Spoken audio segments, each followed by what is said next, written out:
This is Tom Fox. Welcome to the 2024 update to Trekking Through Compliance. Today we take up the second episode, Charlie X. Compliance, the final frontier. Tom Fox is the voyager of Trekking Through Compliance. His mission? To explore the original series and seek out and share what it can teach you about compliance. Here's your host, Tom Fox.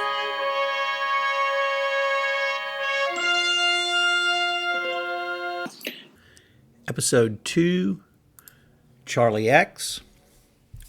Stardate 1533.6. The Enterprise crew takes charge of Charlie Evans from the science probe vessel Antares in order to transport him to his nearest living relatives on Earth Colony Alpha 5. Captain Raymart and Navigator Nellis sing the praises of Charlie, the sole survivor of a transport crash on the planet Thesis some 14 years ago.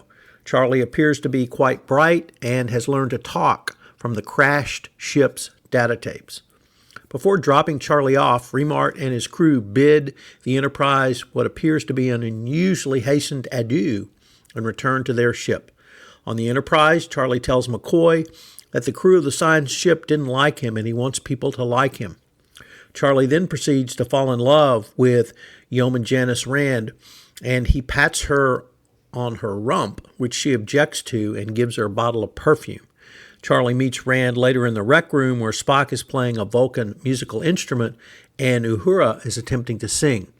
Charlie shows good taste by not enjoying the singing and causes Uhura to run out of breath. When the Antares is almost out of communication range, it starts to warn the Enterprise about something, then disintegrates. After the spontaneous destruction of the Antares, Charlie makes the curious and sinister-sounding comment, "It wasn't very well constructed." Shortly thereafter, another strange event takes place when the cook reports that the synthetic meatloaf has been transformed into real turkeys. Back in the rec room, Kirk manages to beat Spock at 3D chess, implausibly beating Spock's logic with his own quirky strategy. Charlie is intrigued by the game and tries to duplicate the feat. After losing, he causes the white pieces to melt, revealing that he has both a bad temper and some very scary telekinetic powers. Yeoman Rand introduces Charlie to Yeoman Third Class Tina Lawton, but Charlie is only interested in Rand and brushes off Yeoman Lawton. Kirk, still doing his best to instill Charlie with manly qualities, attempts to teach him how to fight using some curious mallet objects. When Kirk's training partner Sam laughs at one of Charlie's falls, Charlie makes him go away. This demonstrates to Kirk and Spock that Charlie has the power to manipulate matter. Kirk calls security guards to escort Charlie to his quarters, but Charlie objects and causes all phasers on the ship to vanish. Kirk suspects that Charlie has been given certain powers which legends describe to an ancient race of Thesians and confronts Charlie. Charlie admits he destroyed the Antares by making a warped baffle plate on the shield of the energy piling go away, but claims it would have blown up anyway. When Charlie discovers that Kirk plans to divert the route from Alpha 5, he takes control of the Enterprise and its crew. He forces Mr. Spock to recite poetry, then turns Tina into a lizard and bursts in on Yeoman Rand. She spurns his advances, and he makes her disappear.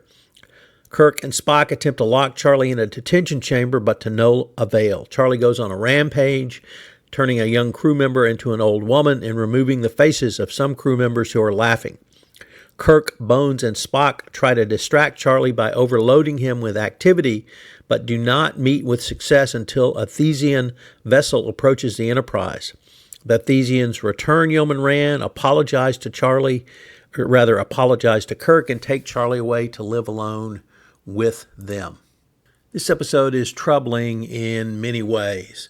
I am recording this after the recent massacre at a Uvalde elementary school in Texas, and I think that Charlie is a precursor to what, unfortunately, we have seen many people do who are either spoiled rotten with no moral compass, feel like they're at the end of their rope and have nothing left to give, or just ready to end it all in a blaze of glory. I don't know what, if any, of those might have been the motivation of the Uvalde shooter. Nevertheless, the massacre of 19 children under the age of 10 is certainly something that should give us all pause. But it also brings up perhaps another issue, which is, what do you do around mental health? The governor of the state of Texas blames the massacre on the mental health of the shooter and says that more mental health is needed. All the while, he has slashed the budget of the Texas Department of Mental Health in 2022 alone by over $200 million. Texas ranks last in mental health spending of any country or state, rather, in the United States. So it's difficult to see how the state of Texas plans to deliver mental health when the budgets have already been cut to the bone. But as a chief compliance officer, how are you going to not only monitor the mental health of your employees, but also deliver appropriate mental health services? Almost every major company has these available, so I know they are available, but you have to get people to those resources. You have to let them know those resources are available. You have to let them know that their careers are not going to be damaged, or they are not going to be retaliated against in any way if they use the mental health resources that are available. So it's a very difficult and indeed troubling question. I think Charlie X really hits upon these issues in a topical way that lend itself to this 2022 update to Trekking Through Compliance. There are some additional compliance lessons learned from this episode I'd like to go over, in addition to the mental health issues that I just detailed. Number one, as Uncle Ben would say, to those who are given great power comes great responsibility, and those in positions of power must use their abilities responsibly and ethically. Compliance professionals must ensure that individuals with significant influence within an organization understand the ethical implications of their decisions and actions. Training and clear guidelines are essential to prevent any misuse of power. Number two, training and supervision. Proper training and supervision are critical, especially for individuals who are new or inexperienced. Organizations should have robust onboarding procedures and processes and continuous training programs to ensure that all employees understand their roles, responsibility, and the company's policies and procedures. This helps prevent errors and misconduct. Number three, dealing with unpredictable behavior. Remember, corporations are made up of humans, and humans can have unpredictable and even erratic behavior, which can pose significant risks to an organization. Companies should have procedures in place to identify and manage individuals who display problematic behavior. This includes offering support counseling and, if necessary, disciplinary actions to mitigate potential risks. Number four, importance of clear communication. Misunderstandings and lack of communication can lead to significant issues going forward. Clear and transparent communication is vital within an organization, and compliance professionals should promote open lines of communications to ensure employees feel comfortable reporting concerns and the information is disseminated effectively after triage. Number five, crisis management. Organizations must be prepared to handle crisis effectively and swiftly. Having a crisis management plan in place is essential.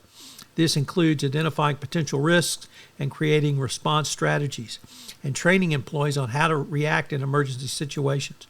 Regular drills and reviews of crisis management plans can help ensure readiness. Addressing misconduct. A misconduct must be addressed promptly and appropriately and consistently. Organizations should have clear procedures for reporting and investigating misconduct. This includes protecting whistleblowers and bystanders, ensuring impartial investigations, and taking appropriate corrective action when necessary. Charlie X highlights the consequences of power without responsibility and the necessity of proper training and supervision, and the importance of clear communication and ethical behavior. Compliance professionals can learn from these themes to build out stronger, more ethical, and effective compliance programs and build more resilient organizations. Hope you've enjoyed this episode of Review of Charlie X, and I hope you'll join us tomorrow, where we take up The episode, Mudd's Women. If you enjoyed this episode of Trekking Through Compliance, you can help it grow by sharing it with the biggest Trek fan you know.